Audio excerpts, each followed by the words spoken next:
کبھی بینٹلے تو کبھی رینج روور، برطانیہ سے چوری کی گئی ایک اور گاڑی کراچی پہنچ گئی۔ کراچی پہنچنے والی یہ گاڑی کراچی کے کس علاقے میں موجود ہے؟ اس کی کراچی میں موجودگی کا پتہ کیسے چلا؟ اس گاڑی کو لندن سے چوری کرنے کے بعد کراچی پہنچانے والا گروپ کیسے کام کرتا ہے؟ اور یہ گروپ کسٹم کے اہلکاروں کو اپنے ساتھ کیسے ملاتا ہے؟ آئیے ایسے بہت سے حقائق سے پردہ اٹھاتے ہیں۔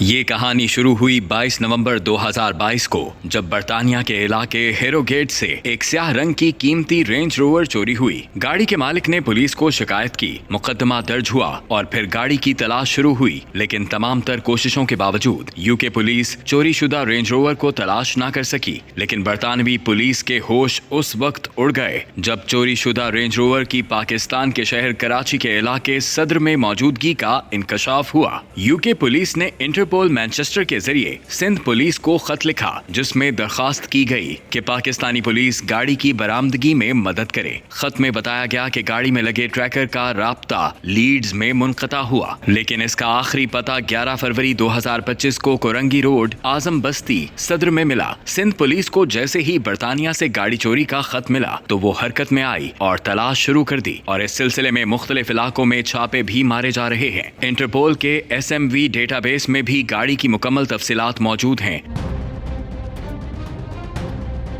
لیکن کیا آپ جانتے ہیں کہ برطانیہ سے چوری ہو کر کراچی پہنچنے والی یہ پہلی گاڑی نہیں؟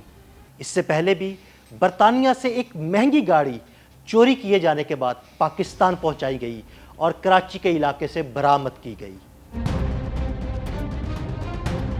پاکستان میں بلغاریہ کے سفیر الیگزینڈر بوریسو پارسیخوف کے سفارتی استثنا پر منگوائی گئی 2014 ماڈل کی پرتعیش بینٹلے میلسن V8 آٹومیٹک کار 31 مئی 2020 کو سندھ کے ایکسائز اینڈ ٹیکسیشن ڈپارٹمنٹ میں رجسٹرڈ ہوئی، لیکن اس کے بعد یہ گاڑی منظر عام سے غائب ہو گئی۔ اس دوران برطانیہ کی نیشنل کرائم ایجنسی NCA کی جانب سے پاکستان میں حکام کے ساتھ اسی ماڈل کی گاڑی کے وہیکل آئیڈینٹیفیکیشن نمبر VIN اور انجن نمبر کا تبادلہ کیا گیا، اور یہ معلومات بھی کراچی میں حکام کو فراہم کی گئی کہ لندن سے چوری ہونے کے بعد یہ گاڑی کراچی کے پوش ترین علاقے ڈیفنس ہاؤسنگ اتھارٹی DHA کے ایک بنگلے میں موجود ہے۔ اطلاع ملنے پر کسٹم حکام نے علاقہ مجسٹریٹ کی موجودگی میں جمیل شفیع نامی شہری کے بنگلے پر چھاپا مارا، جہاں سے گاڑی سندھ کی نمبر پلیٹ کے ساتھ کھڑی ہوئی ملی، جبکہ انجن نمبر اور VIN نمبر بھی گاڑی کا میچ ہو گیا۔ اس دوران جمیل شفیع سے کسٹم کے حکام نے گاڑی کے قانونی کاغذات طلب کیے تو ان کا بیان تھا کہ ان کو یہ گاڑی بیچنے والا شخص نوید بلوانی ہے، اور نوید بلوانی سے ان کا معاہدہ ہوا تھا کہ وہ نومبر 2022 تک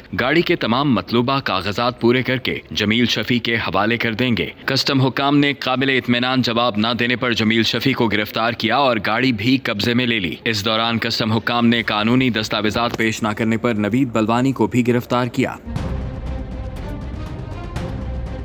لیکن یہاں یہ سوال پیدا ہوتا ہے کہ برطانیہ یا دیگر ممالک سے چوری کی گئی گاڑیاں پاکستان کیسے پہنچتی ہیں، کسٹم سے کیسے کلیئر ہوتی ہیں، اور ان کو نمبر لگانے میں کون سا مافیا سرگرم ہے؟ آئیے ایسے بہت سے سوالات سے بھی پردہ اٹھاتے ہیں۔ جب بھی کوئی چوری شدہ گاڑی بیرون ملک سے پاکستان پہنچتی ہے تو اس گاڑی کی registration excise and taxation department کے اہلکاروں اور افسران کی ملی بھگت کے بغیر ممکن نہیں، اور اگر سفارتی استثنا سے ملک میں کوئی گاڑی لائی جائے تو اس کی فروخت کے لیے وزارت خارجہ اور کسٹم کے محکمے کی جانب سے اجازت ناموں کے اجرا کے بعد ڈیوٹی اور ٹیکس کی ادائیگی کرنی ہوتی ہے، کیونکہ سفارتی استثنا کے تحت حاصل کی جانے والی اشیاء کسٹمز کے عمل سے مکمل ہو کر ہی ملک میں پہنچتی ہیں۔ تاہم ایسی گاڑیاں 5 سال کے استعمال کے بعد سفارت خانے کا عملہ بیچ سکتا ہے۔ گاڑیاں چوری ہو کر پاکستان پہنچ جاتی ہیں، لیکن یہ سب کیسے ہوتا ہے؟ اس کے پیچھے چھپا گینگ کیسے کام کرتا ہے؟ کیسے ایک گاڑی کسی دوسرے ملک سے چوری کی جاتی ہے اور پاکستان پہنچائی جاتی ہے؟ آئیے ایسے بہت سے سوالات سے بھی پردہ اٹھاتے ہیں۔ ماہرین کے مطابق دنیا بھر میں ایسے مافیاز اور گینگ کام کر رہے ہیں جو برطانیہ یا کسی اور ملک سے گاڑی درآمد کرنے سے لے کر دوسرے ملک کی بندرگاہ سے کلیئر ہونے تک چوری کی رپورٹ نہیں کراتے، اور جو ہی گاڑی دوسرے ملک میں پہنچ جاتی ہے تو گاڑی چوری کی رپورٹ اس ملک کے متعلقہ پولیس اسٹیشن میں جمع کرا دی جاتی ہے جہاں سے گاڑی چلی تھی، اور ایسا کرنے سے ان ممالک میں یہ افراد انشورنس کی رقم کا دعویٰ جیت لیتے ہیں جبکہ گاڑی کی اصل رقم بھی خریدار سے حاصل کر لی جاتی ہے۔ ایسے مافیاز کے تعلقات دونوں ممالک کے حکام سے بھی ہوتے ہیں، اور یہ لوگ انتہائی منظم انداز سے چھوٹی سے لے کر بڑی اشیاء کی اسمگلنگ کر رہے ہوتے ہیں۔